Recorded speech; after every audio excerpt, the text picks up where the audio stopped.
Hi, my name is Alex. I'm a PhD student in linguistics at the University of Alberta. Today I'm going to talk about a hand gesture in Northern Pastaza Quechua, an indigenous language of Ecuador. I call it the spread-fingered hand torque, SFHT, and that GIF over there on the right shows it in action. What I hope to show here is that speakers of this language use this gesture to indicate absence. And so here's what I'm going to talk about. First, I'll define the SFHT as a recurrent gesture, and then I'll explain what that means in a moment. Then I'll introduce the language, Northern Pastaza Quechua, then give an overview of the data and corpus that I have. And then I'll talk about the form and meaning of the gesture using contextual examples from the corpus. Then I'll wrap up with a discussion and summary of why I think this gesture is used to indicate absence. So first of all, what is a recurrent gesture? Ladewig and Bressum define it as a consistent pairing between a formational core, or form, whatever the hand or whatever body part is doing, and a semantic core, the meaning. This creates a recurrent gesture which usually co-occurs within a specific, with specific verbal units in a particular context. The use of the gesture itself may not be super conventionalized, but it's just may not be super conventionalized enough to stand on its own without needing some kind of something to accompany it in the vocal oral channel. So in these terms, I say that the SFHT is a recurrent gesture in that the form, specifically the torquing motion of the hand, is associated with the meaning absence, and that is used in specific contexts of people talking about things not being present. Thus, it is a recurrent gesture. Here's a brief note on the language. Northern Pastaza Quechua is a variety or dialect of Amazonian Quechua, a Quechuan language. Quechua is a rather large family of languages, and all of those languages are sprinkled all over the Andes, mostly in Peru, Bolivia, and Ecuador. Northern Pastaza Quechua, if you look on this map here, it's shown in like kind of this goldish yellow color on the right down here. It is spoken in the this is the Amazonian part of Ecuador, the humid, jungly part. And so that's where most of the speakers are in Ecuador there, and presumably there are some that are across the border in Peru. All right, now let's talk about the data. It comes from a video corpus of approximately 17 hours. Some of the videos come from my own fieldwork, but most come from the fieldwork of my colleagues and also mentors, Todd Swanson and Janice Knuckles. They are wonderful human beings and very generous in that they are sharing their fieldwork and videos with me. The bulk of the videos are narratives, stories, folk tales, personal experiences, that sort of thing, and then a much smaller subset of that is, and harder to measure subset of that is conversation. So I went through these videos and looked for this gesture using the typical parameters that are used to annotate gestures, right? Hand shape, orientation, movement, and position in gesture space. All in all, I found 58 tokens. On that note, obviously I'm not going to have time to go through all 58 examples, but you can if you want to. I made a sort of supercut. I went and cut out the little pieces where these gestures are used with the surrounding context and kind of put them together into one single video. You can find that video with an accompanying ELAN file with the transcription and translation in the OSF page for this presentation. There'll also be a spreadsheet in there which shows pertinent information about each token and additional annotation. And on the top of that spreadsheet, there's also a link to the supercut of those tokens on YouTube, and that's for those of you who don't like messing around in ELAN. So please feel free to go through the data and those videos. All right, now let's talk about the form of the gesture, and for this part I'm going to switch to the webcam to demonstrate with my hands. There we go. All right, so the SFHT is performed with palm open, fingers spread, and it's not 100% spread or flat. It can be slightly bent or concave to varying degrees. The orientation doesn't matter too much either. It kind of just depends on whatever the hand was doing before. Same with the gesture space, not really important. The important thing here is the movement, or the torque. So here's my hand, and what they do is they rotate the hand in or out, either way. So they'll kind of rotate in and then back. And that'll be fairly quick, so it'll be like that, pretty fast. And that's one torque, right? So a twist, twist, and so there's two twists together, I'm calling a torque, right? And so of the tokens I have, about half were just of a single torque, just like that. Here, I'll get it from the side here, so you can see. The other half include multiple torques, usually 2 or 3. So it'd be something like that, and again from the side. And those will be palm up as well. And so that's what they look like. Now let's jump back into the slide here. All right. So here's a couple of GIFs on the right here to show the use of that by actual speakers of the language and not just me. Most of the tokens were one-handed uses of the gesture, and then there was only a quarter of them were used with 2 hands. And as far as other accompanying forms of embodiment go, a few of them are co-articulated with a head shake, which we might expect given that we're talking about absence, right? Something related to negation. Notably, there were no shrugs or of any kind used with this gesture, but Quechua speakers in general don't really shrug, as far as I am aware, as far as I've been able to tell. Let's get to the meat and potatoes and talk about what this gesture means, all right? The semantic core, which I was saying is absence, and the context of use. So there are roughly 2 contextual categories that the tokens fell into. The largest one, about 80% of them, fell into what I call referential absence, meaning absence of stuff. Things like people, animals, supernatural entities, trees, food, tools, physical objects, whatever. And there is an interesting tendency of these gestures to co-occur with 2 particular verbs. The first is iliana, which is the verb is usually translated as to be lacking, to be missing, to be absent. When I ask Quechua speakers what this gesture means by just showing them a GIF without any sound or context, this is the verb that they usually give me. And so this may constitute the citation form of what this gesture means. The other form, which was slightly more frequent, was manatiana, and which kind of translates to like not being present, or there is none.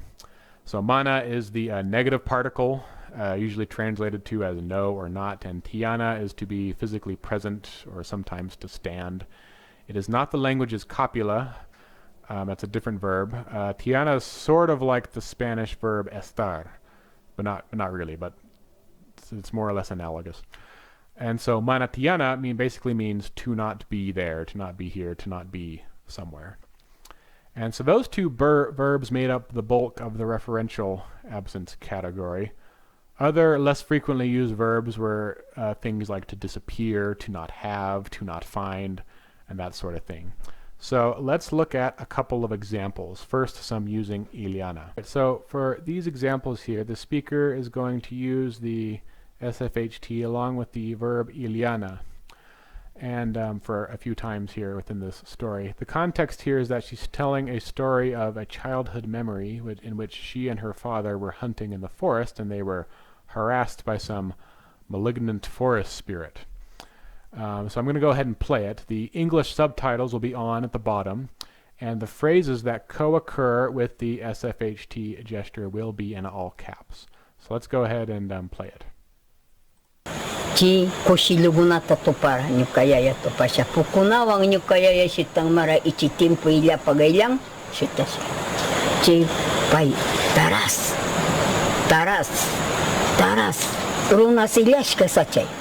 Nyachi gari kinyuka partita gashipai gashamura minyukai. Ci miyaya njaya tambul tasaliriku. Chuo inyera nyukayaya pumata sina. Llega Guayang taras ilyara miriku. Utishu parte ma huhi huhi huhi huhi huhi huhi. Selva. Chima saki kai parte ma huhi huhi huhi huhi huhi huhi.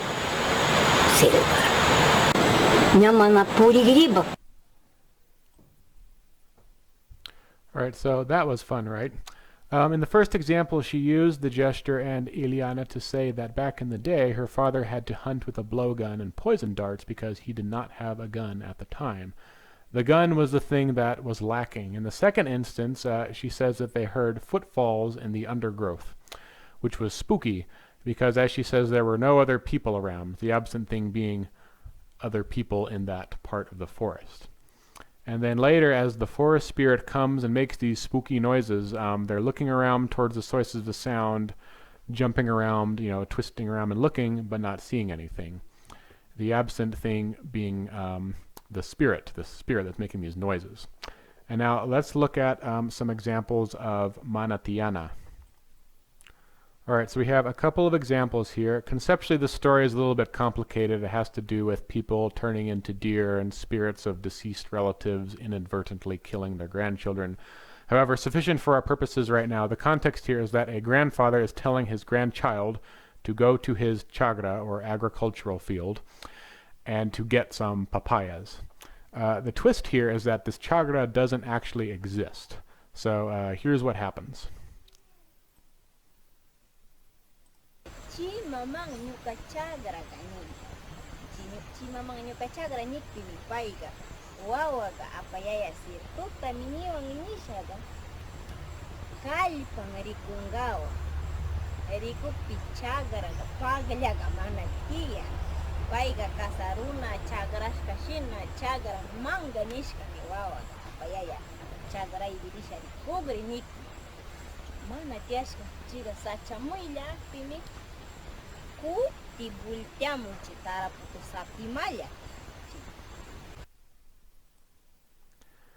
In both of those instances, she referred to the absent agricultural field with a SHFT and used manatiana.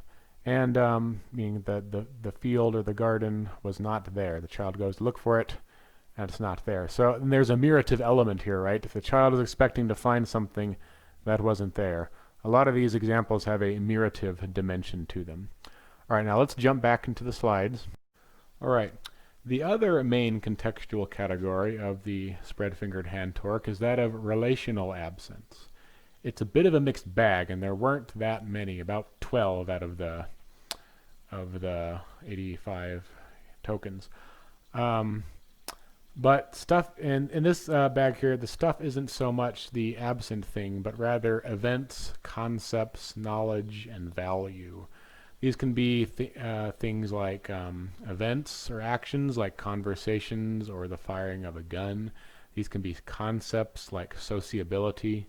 For example, one speaker laments that today's youth are not as social as they were in her day and uses the gesture. And there's also some epistemic uses.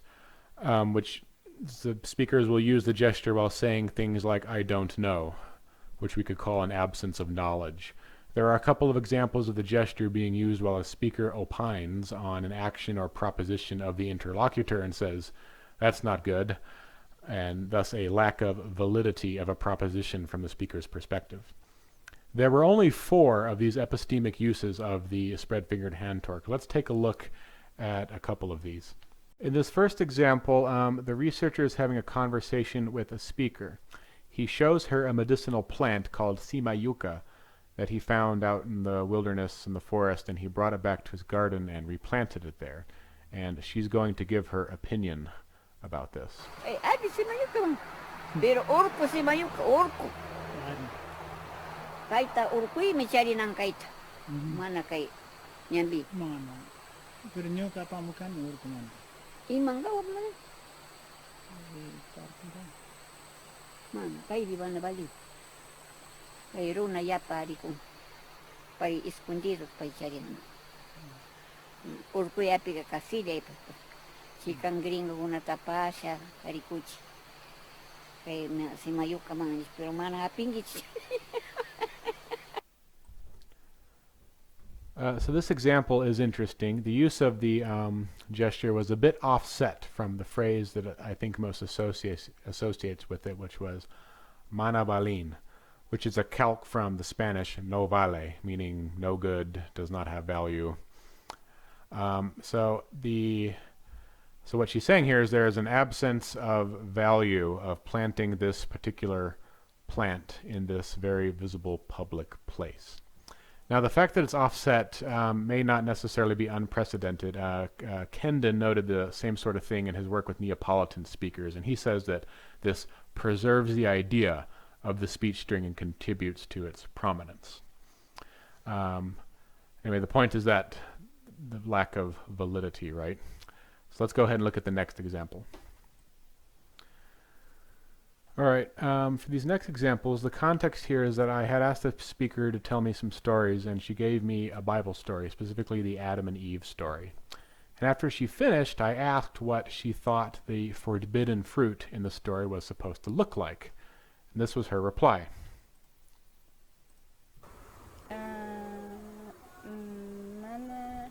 Mana yasan?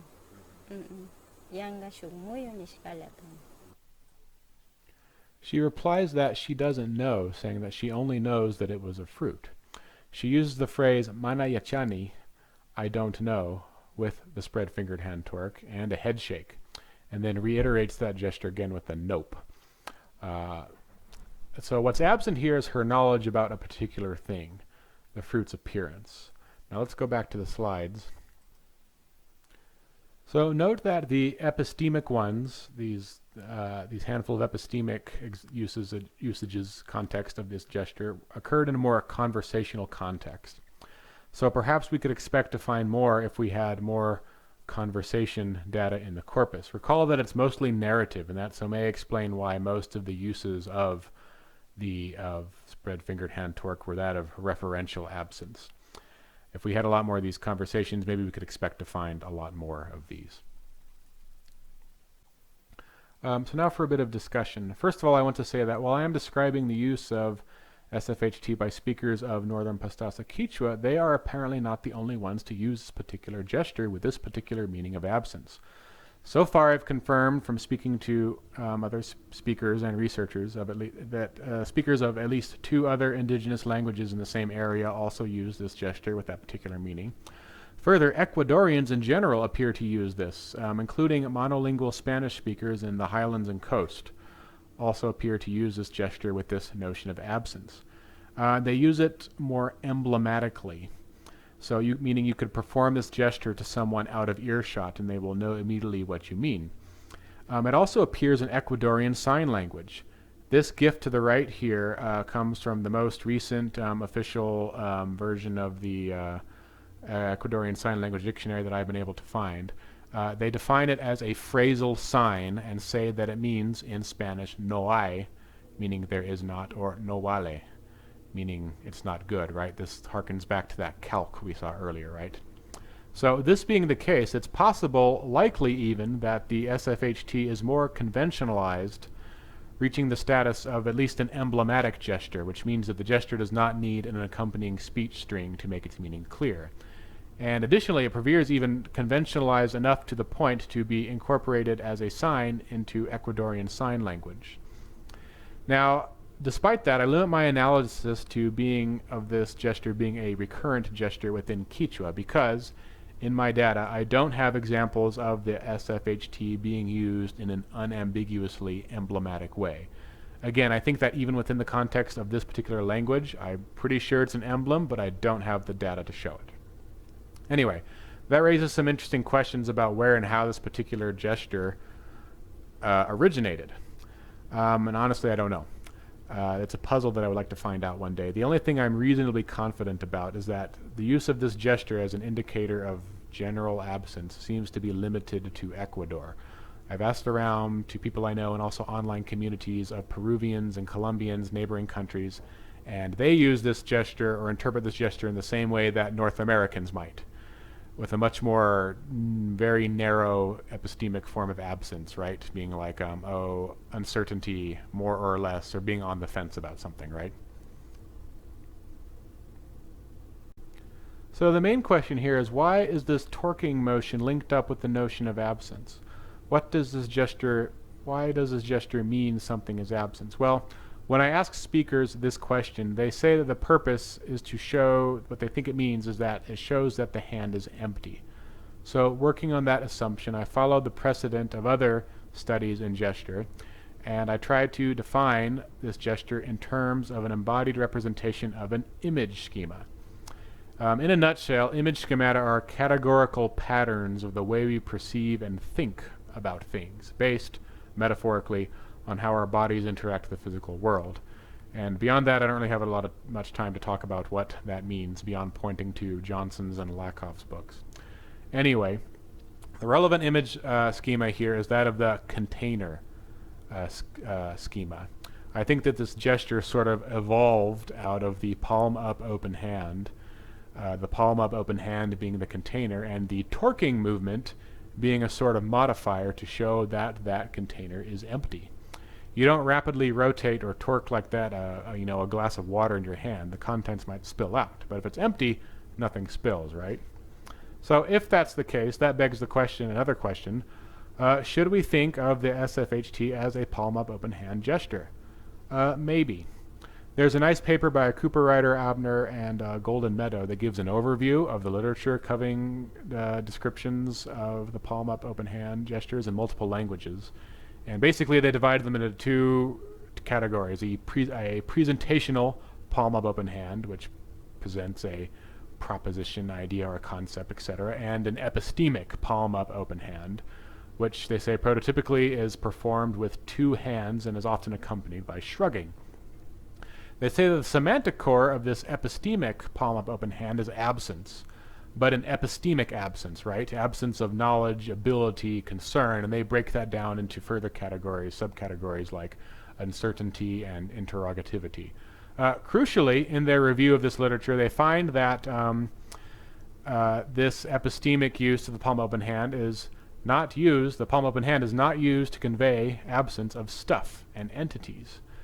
And so if we want to try and squeeze the spread-fingered hand torque into the palm-up open hand family, that might scramble this taxonomy a little bit. Because speakers of Quechua and probably speakers of other languages in Ecuador, including Ecuadorian Spanish, use this gesture for seemingly all kinds of absence, not just in an epistemic sense, knowledge, ability, validity, but also of entities, stuff, people, animals, objects, etc. We could say then, perhaps then, that the spread-fingered hand torque represents a more generalized or basal form of absence. And that is about all the time I have. Thank you for your time. Please feel free to go through the attached data and videos and send me an email if you have questions or comments. Thank you. Actually, before ending, just a couple of things to talk about here. First, some acknowledgments. Big thanks to Belhika Dawa, my principal community collaborator there in Ecuador. She did most of the transcription and translation for the recordings for this project that were used in this project. Again, big thanks to Todd Swanson and Janice Knuckles for sharing their videos and data with me. Additional thanks to them and especially Sally Rice for input and feedback on the ideas articulated here in this project. Thanks also to Noah Dewald, who is working with Wow Tadeo speakers and confirmed that they also use this gesture. Thanks also to the Iarina crew for support and camaraderie. They know who they are. Finally, a very special thanks to the late Miguel Irarquirim Vargas. He was a noted Achuar community leader, indigenous rights activist, and he was also a former leader of indigenous organizations in Ecuador. He unfortunately passed away this year from COVID, and prior to that he gave me input on this project as well. I'd ask him what this gesture means, and he gave me his thoughts on that, and also confirmed that Achuar Shiviar speakers will use this gesture. Anyway, those of us who have worked with him, we miss him, and he was a great friend. All right, and then finally here, just a selection of references here. There is a more complete list, a PDF file in the with the files for this project. Okay, thank you, and thanks for listening.